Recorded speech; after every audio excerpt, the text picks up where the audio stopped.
Okay, su'aal ay igu soo laabato oo ah qaabka Chatgpt looga sameeyo account. Marka hore waxaad sameynaysaa Play Store-kaaga soo furo. qaybta search waxaa ku qoraysaa Chatgpt. kadib waxaa ka dooranaysaa kaas black and white ka background-ka white yahay. Anuu hore uu iigu soo degsan yahay. Marka waxaa ku soo baxaysa shaashad noocaana.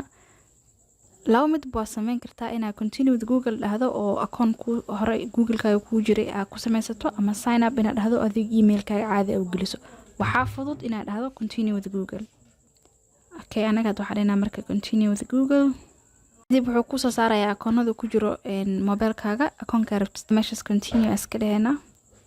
qaybtan waxaa ku bixinaysaa macluumaadkaaga, magacaaga, last name iyo birthday-ga gelinaysaa.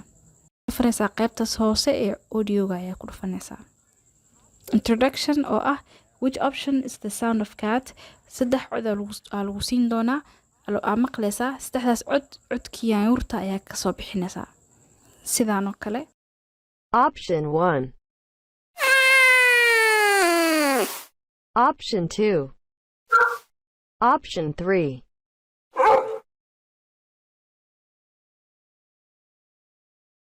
kadib markaa soo dhammaysid wuxuu ku keenayaa qaybtan Chatgpt-ga ah. meeshas message ay ugu qori kartaa, su'aalaha weydiin kartaa. haddii kalena qaybtas geeska voice-ka taabanaysaa si aad wada sheekaysi ula samaysid. qaybta codka markaa ku dhufatid marka waxaa jira options 4 codaa jirto. codkaa rabtidaa ka dooranaysaa. Hey, I'm ready to hit the ground running. So if there's anything you'd like me to focus on first, just let me know.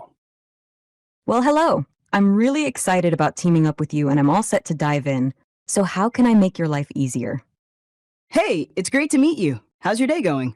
I'm really looking forward to working on some cool stuff together. Hey there. I've got a really great feeling about us teaming up. How can I jump in and help? Hi there. I just want to share how thrilled I am to work with you, and I can't wait to get started. So what's the game plan? That's it for today. See you in my next video. Bye guys.